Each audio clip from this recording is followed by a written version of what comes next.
Scopper Gaban may have just answered the age-old question, which has existed for all of 1.5 arcs in One Piece: how do you kill an immortal? And the answer is seemingly as simple as you just hit them with very, very, very strong hockey. As we see with him cutting off the hand of the equally sadistic as he is old Saint Summers, and unlike with the injuries he took from Robin or the exploding seed that Gunko took to the face from Usopp, that hand's not regenerating.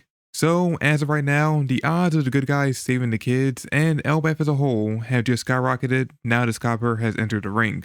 But was that showing enough to say that the former left hand of the Pirate King will be able to take these invaders down alone? Or is there someone amongst these three that could still pose a major threat?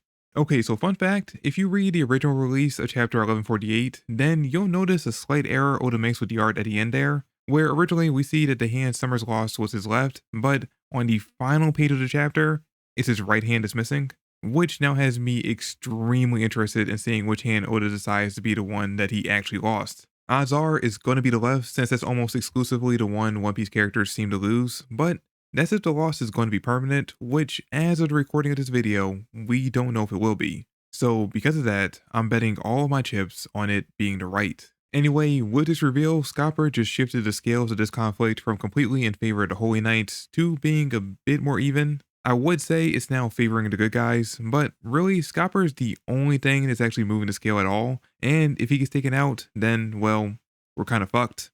At least until Luffy and the others down in the underworld finally wake up from their food comas and realize that something is going on in the realm above them, and decide, hey, we should probably go see what that is. Then again, given how they keep going back and forth about how much they actually want to avoid fighting a Yonko, I don't really think Summers and Gunko are going to be too afraid of taking on Luffy. I mean, maybe Gunko will, because she has expressed being afraid of Nika, but I think that fear is more about what he represents more than the actual god himself. Like, she's not afraid of his power, but more like she's afraid of his natural ability to inspire others to go against the grain.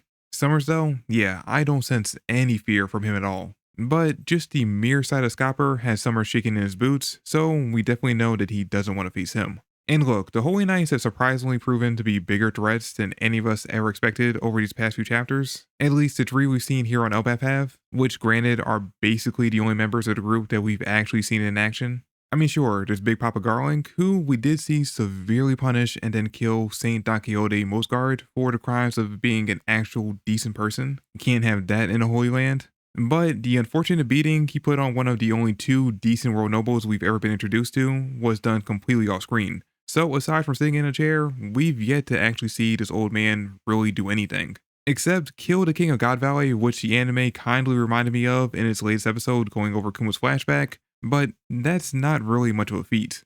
We also didn't really see much of note from his fellow knights back during said flashback, just the three of them, including a much younger Garland, riding their horses while participating in the hunt, which I guess is technically more than sitting in a chair, but only technically.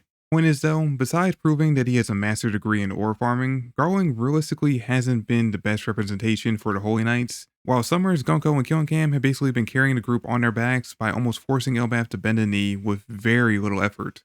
But now all that hard, or I guess I should say lazy work they put in to trying to give the Holy Knights a good name is about to go out the window, now that we've seen the one who is basically the leader of this team almost poop himself at just the sight of the former left hand of the former Pirate King.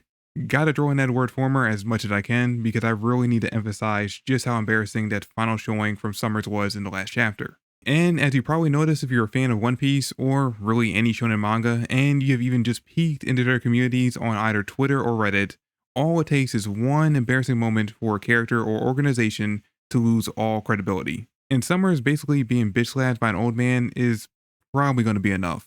So going forward, we're pretty much going to be looking at Summers the way we were prior to chapter 1146, where we don't really see him as much of a threat, because with how easily Scapper was able to blitz him, plus how afraid he seemed to be, we can pretty much mark this up as a loss for the Holy Knight.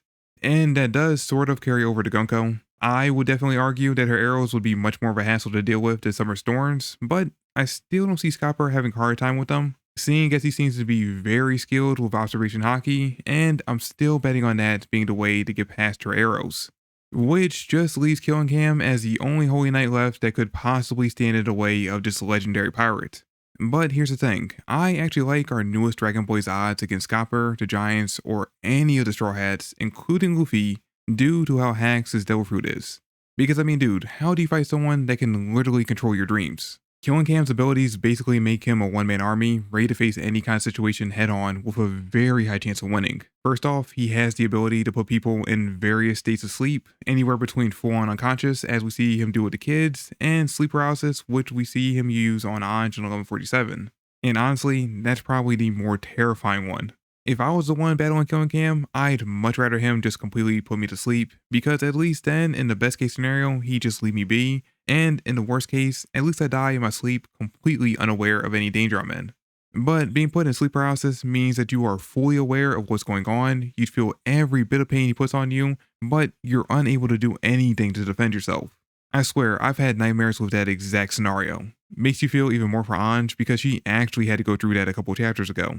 Now, good news is this power seemingly has a time limit to it, but that's not going to really matter much because all Killing Cam really needs is just 1 single second and then you're dead. So really, regardless of the time limit, this is not a power you want to be on the other side of. And the crazy thing is, that's not even his most dangerous ability. No, his most dangerous power is to take things from your imagination to thoughts at the very front of your mind and bring them into reality. The most obvious examples of this are the nightmares that he brought to life using the worst fears of all the kids that he put under the effects of his devil fruit. And at first, when I saw this, I thought, okay, this is probably going to take out a few of the no-name giants. You know, the fodder that are here simply to make the Holy Knights look good before all of our named characters step in to take them down.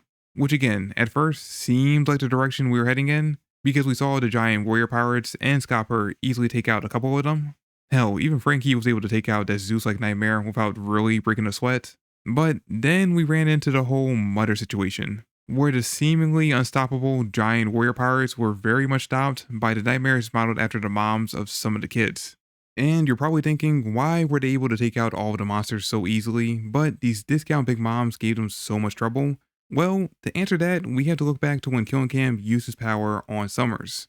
Going all the way back to when they were simply just watching instead of being active in this hostile takeover of Elbath, they were just relaxing, having a nice meal. And during that meal, Killing Cam decided their food needed a little bit of salt, so he had Summers think of it, put him to sleep, and then just grabbed it from his dream.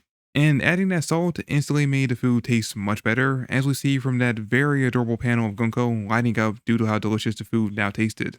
But here's the thing, it's heavily implied that the reason why the food's taste improved so much from just adding a bit of salt is because the salt that Summers thought of was one that he had a very strong impression of being delicious. So when it was brought from his mind to the real world, then that impression he had became the true state of the salt. So no matter who ate it, it would always taste delicious. And that same line of logic is exactly what happened with the mom nightmares. The kids have a very strong impression of their moms being scary and fierce due to seeing them be that way throughout their lives, so the nightmares embody that. It also kinda helped that the giant warrior pirates had their own hangups about their own mothers, which kinda paralyzed them in fear, but even if that didn't happen, I still think they would have lost to these nightmare moms.